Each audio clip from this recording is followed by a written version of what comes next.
Vous écoutez La Voix de l'Espérance, une émission qui vous apporte paix, joie, confiance et espérance.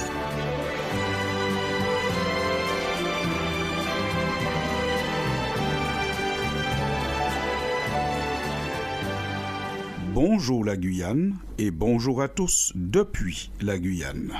Il faut de bons reins pour aller loin. En mars a lieu la Semaine nationale du rein. C'est une grande campagne nationale de prévention des maladies rénales. L'objectif de l'événement reste la sensibilisation et le dépistage. Cette initiative de sensibilisation, de prévention a une très grande importance, car la maladie rénale est dite silencieuse. En effet, elle ne se manifeste par aucun symptôme perceptible.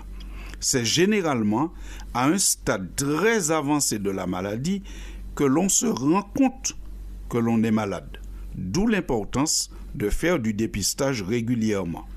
Selon l'association France Rein, une personne sur 10 serait concernée par une maladie rénale en France. Chacun d'entre nous possède normalement 2 reins. Ils sont situés dans la partie postérieure de la cavité abdominale, de part et d'autre de la colonne vertébrale. Les reins sont des organes intérieurs, mais des organes vitaux, sans lesquels on ne peut pas vivre. Ils assurent plusieurs fonctions, notamment une fonction de filtration, d'épuration. Les toxines ainsi que les excès d'eau de l'organisme s'accumulent dans le sang, qui les transporte vers nos reins, véritable station d'épuration du corps. Les reins filtrent les substances toxiques, indésirables, et éliminent l'eau en excès via l'urine. Le sang épuré, quant à lui, quitte le rein pour rejoindre l'organisme.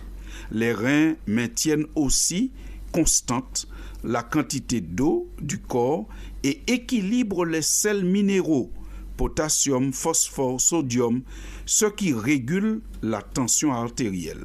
Vous pouvez protéger vos reins en prévenant ou en gérant les états de santé qui sont mauvais pour les reins, par exemple le diabète et l'hypertension artérielle. Choisissez de préférence, pour protéger vos reins, des aliments qui sont bons pour le cœur et le corps entier, des fruits frais, des légumes, des aliments à faible teneur en matière grasse. Réduisez votre consommation de sel et de sucre ajouté. C'est bon pour les reins. Astuce, quand vous cuisinez, utilisez plutôt un mélange d'épices plutôt que de mettre du sel en grande quantité. Boire une quantité d'eau adaptée à ses besoins et ses activités, c'est aussi très bon pour le rein. Au moins 1,5 litre d'eau par jour à répartir sur toute la journée, afin de faciliter le travail de vos reins. Si nous buvons d'un seul coup 1,5 litre, c'est pas forcément bon pour le rein. Vaut mieux répartir la quantité sur la journée. Incluez des activités physiques à votre routine. Visez un poids sain, car l'obésité, c'est pas très bon non plus pour les reins.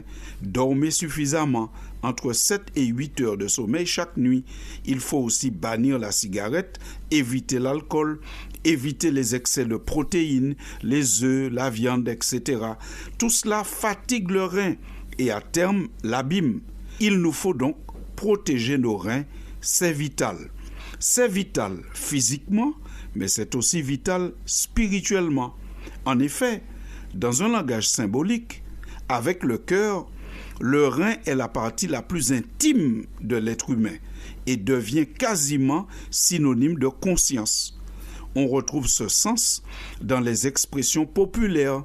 Avoir les reins solides signifie avoir assez de force morale pour surmonter les épreuves.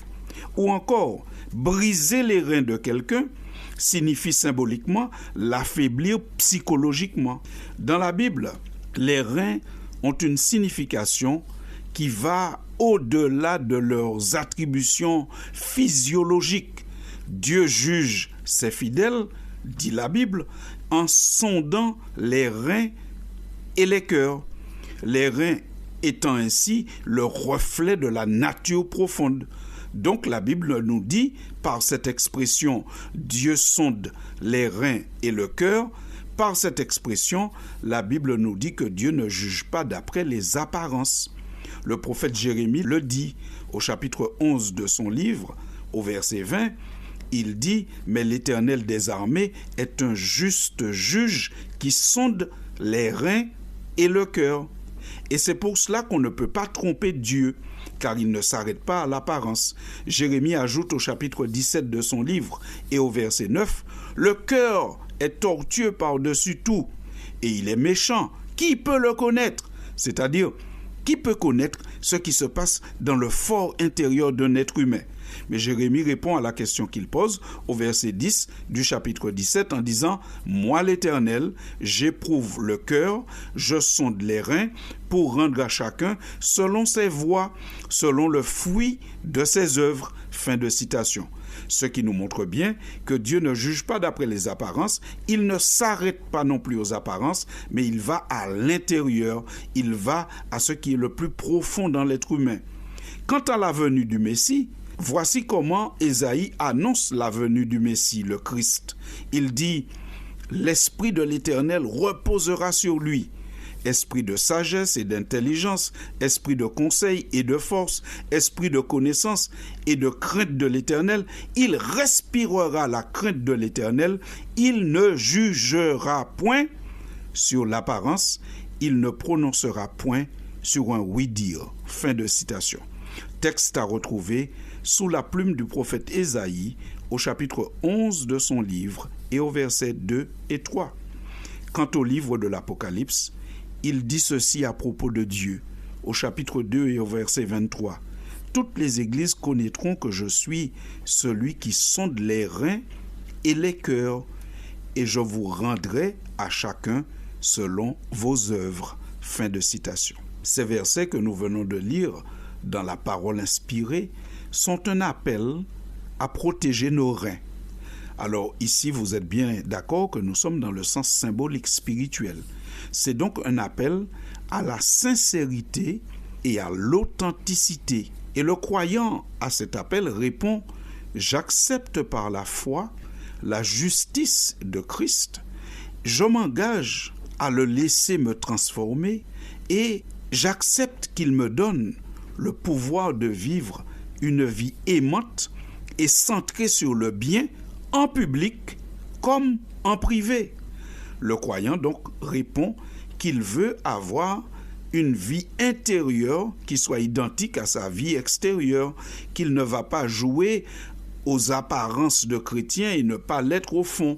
D'ailleurs, c'est une chose que Jésus n'aime pas beaucoup ou n'aime pas du tout, parce que sa critique la plus cinglante dans les évangiles, c'est quand il dit à ses adversaires « Vous ressemblez à des tombeaux blanchis, des sépulcres tout neufs à l'extérieur, mais à l'intérieur, c'est rempli d'ossements. » Par conséquent, nous comprenons, chers auditeurs, que nul ne peut tromper Dieu. Mais nous comprenons aussi que Dieu ne peut se tromper sur nous.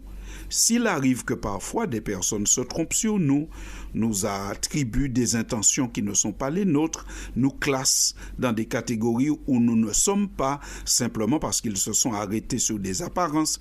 S'il arrive que vous voyagez dans un pays ou que vous alliez en quelque part et qu'on vous traite de personnes différentes et à cause de cela on vous maltraite, c'est souvent parce que les gens s'arrêtent juste aux apparences, la couleur de la peau, à quoi ressemblent vos vêtements, est-ce que vous êtes apparemment riche ou pauvre.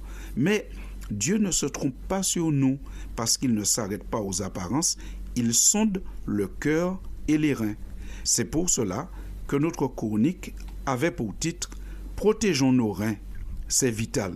Les reins étant, ici, nous le comprenons bien, le reflet de la nature profonde. Il faut de bons reins pour aller bien, aussi bien physiquement que spirituellement. Il faut de bons reins pour aller loin. C'est vrai physiquement, mais aussi spirituellement. Alors, chers auditeurs de la Voix de l'Espérance, en vous remerciant pour votre écoute, je voudrais tout simplement vous inviter à vous informer sur les choses qui sont bonnes pour la santé de nos reins. Et je voudrais aussi, tout simplement, vous inviter à lire la Bible. Car là, Dieu nous dit comment cultiver un être intérieur authentique et sincère. Je vous souhaite une bonne semaine, je vous remercie pour votre écoute et je vous dis à très bientôt pour une prochaine édition. C'était La Voix de l'Espérance, une émission préparée par l'Église adventiste du 7e jour. Si vous désirez avoir une copie de la causerie d'aujourd'hui, demandez-la. Elle vous sera donnée gracieusement.